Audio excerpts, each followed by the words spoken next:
Hello my dear friends, good morning. और मेरा नाम राहुल परमार है। I am from State Bank, posted in Bangalore. और आज मैं आपके सामने कुछ ऐसी वीडियोस लेकर के आया हूँ जो कि मेरे जितने भी बैंकर्स भाई और बहन हैं उन सब के लिए बहुत ही यूजफुल होने वाली है। यानी कि अगर आप देखें तो मेरे चैनल्स में जो वीडियोस हैं related to competition exam, reasoning की, जीए की, मैथ्स की, तो किस तरीके से हम कंपटीशन को कैसे क्रैक करें on certain subjects, specially tricks, उन सारी वीडियोस आपको वहाँ मिलेंगी। लेकिन एक नई शुरुआत मैंने यहाँ करी है, क्योंकि वाइल जब मैं तैयारी कर रहा था जेआईबी और उसके बाद सीआईबी के लिए, तो कई बार कुछ कॉन्सेप्ट्स ऐसे होते थे जो नहीं समझ में आते थे। तो उसके लिए जब भी मैं यूट्यूब पे सर्च करता था तो मुझे कोई भी ऐसी इफेक्टिव और हेल्पिंग वीडियो नहीं मिलती थी जो कि हिंदी में, खासतौर से हिंदी में दी गई हो और जो मेरे जीआईबी और सीआईबी जैसे एग्जाम को क्रैक करने के लिए मददगार हो।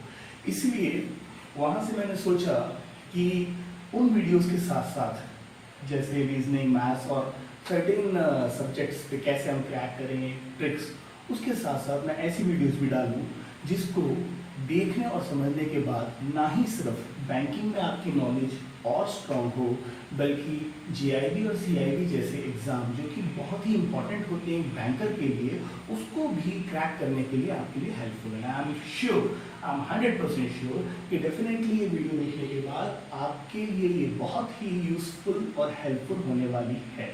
तो इस उम्मीद के साथ कि मेरी जो छोटी सी कोशिश है, शुरुआत है, वो आपकी लाइफ में बड़ा चेंज लेकर के आए और आपके जीआईबी और सीआईबी एग्जाम क्वालिफाई करने में हेल्पफुल हो, मैं यहाँ शुरुआत करता हूँ।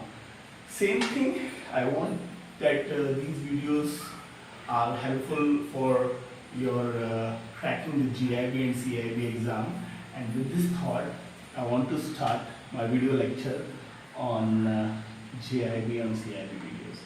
So आप देख रहे हैं यहाँ जो accounting and finance for banker, जैसा कि हम सब जानते हैं कि जीआईबी में 3 बुक्स होती हैं। ओके, अगर आप मेरी इससे पहले वाली वीडियो देखें तो उसमें मैंने पूरा जीआईबी क्या है, सीआईबी क्या है, कितनी बुक्स हैं, वो सारा मैंने आपको बता रखा है। फिलहाल जीआईबी की सेकंड बुक यानी कि accounting and finance for bankers, जिसे कहा जाता है कि एक ऐसी बुक जो थोड़ा टफ रहती है, मतलब ऐसा एग्जाम जो क्वालिफाई करना आपके लिए मुश्किल रहता है, क्योंकि ये पूरी तरीके से बेस्ड है अकाउंट्स पर।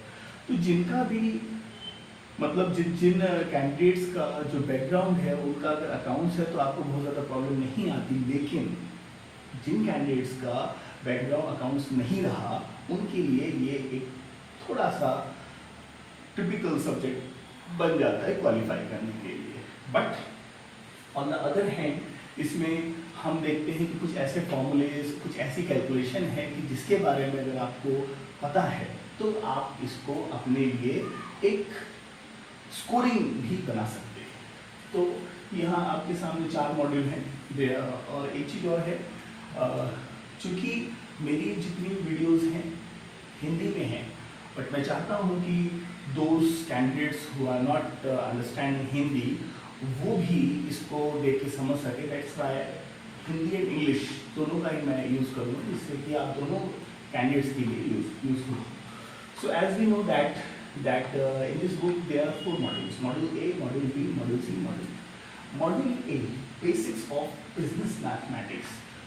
यहाँ आपके सामने जो पहला मॉड्यूल है जिसमें 6 चैप्टर आते हैं। 6 चैप्टर, जिसमें पहला चैप्टर है कैलकुलेशन इंटरेस्ट, दूसरा चैप्टर जिसमें हम बेसिल नॉर्म्स के बारे में पढ़ते हैं, बेसिल 2 के बारे में दे रखा है, एक ओवरव्यू दे रखा है। तीसरा जिसमें आपका YTM, calculation YTM, yield to maturity, फिर कैपिटल बजट, उसके बाद डेप्रिसिएशन और उसके बाद आपका फॉरेन एक्सचेंज जो arithmetic calculation, foreign exchange chapter जिसमें आप फॉरेन एक्सचेंज अरिथमेटिक के बारे में जानते हैं। तो ये 6 चैप्टर हैं इसमें। और ऐसे में अगर मैं बात करूँ बेसिक्स ऑफ बिजनेस मैथमेटिक्स, तो ये एक बहुत ही इंपॉर्टेंट मॉड्यूल है। इंपॉर्टेंट मॉड्यूल इसलिए है, this is the very important module, module A. This is important because जितने भी इसमें टॉपिक्स हैं उसमें से कुछ टॉपिक्स आपको CAIIB के एग्जाम्स में भी मिलेंगे। अगर आप CAIIB की पहली बुक की बात करें तो उसमें आपको yield to maturity YTN से रिलेटेड क्वेश्चंस आएंगे। उसमें आपको जो हमारा पहला चैप्टर है यानी कि कैलकुलेशन ऑफ इंटरेस्ट, जो फर्स्ट चैप्टर है जिसमें हम रूल ऑफ 72 और NAT ये सब इसके बारे में पढ़ते हैं, वही कुछ क्वेश्चंस आपको दोबारा से CIB का अगर आप पहला एग्जाम देते हैं तो उसमें भी आपके सामने ये क्वेश्चंस आएंगे। तो इसीलिए ये बहुत इंपॉर्टेंट मॉड्यूल है। और जैसे कि मैंने कहा कि इसका दूसरा चैप्टर है बेसल के बारे में, बेसल 2 के बारे में। तो जो हमारा CIB का सेकेंड एग्जाम है, सेकेंड एग्जाम जो सेकेंड बुक है CIB का, that is BFM banking financial management, उसमें पूरा बेसल के बारे में दे रखा है। तो ये मान के चलिए कि जो मॉड्यूल A में आप पढ़ने जा रहे हैं उसका हर एक टॉपिक, हर एक चैप्टर बहुत ही इंपॉर्टेंट है, क्योंकि इसी में से आपको चीज़ें दिखाई देंगी CIB में। दूसरी बात कि जैसा कि हम देख रहे हैं कि module B principles of book keeping, module C special accounts and module D final accounts. तो देखिए ये कहना कि कौन सा which module is important and which module is not important, तो मेरे लिए थोड़ा मुश्किल है, क्योंकि मैं समझता हूँ कि हर चैप्टर की अपनी स्पेसिफिक वैल्यू होती है, हर चैप्टर का अपने अलग यूज होता है।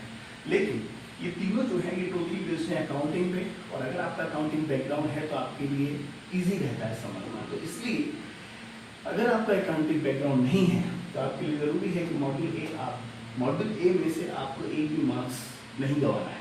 Means you have to score each and every marks जो मॉड्यूल ए में से है। तो आगे डिस्कस करते हैं। खैर, मॉड्यूल ए में हमारे 6 चैप्टर हैं, मॉड्यूल बी में हमारे 3 चैप्टर हैं, मॉड्यूल सी स्पेशल अकाउंट जिसमें आपके सामने 12 चैप्टर्स हैं, मॉड्यूल डी जिसमें 6 चैप्टर्स हैं। तो टोटल अगर देखें तो 12, 6, 6, 12, 12, 24, 25, 27 चैप्टर्स हैं जो आपके सेकेंड बुक में हैं। तो खैर बात करते हैं मॉड्यूल ए में यूनिट 1।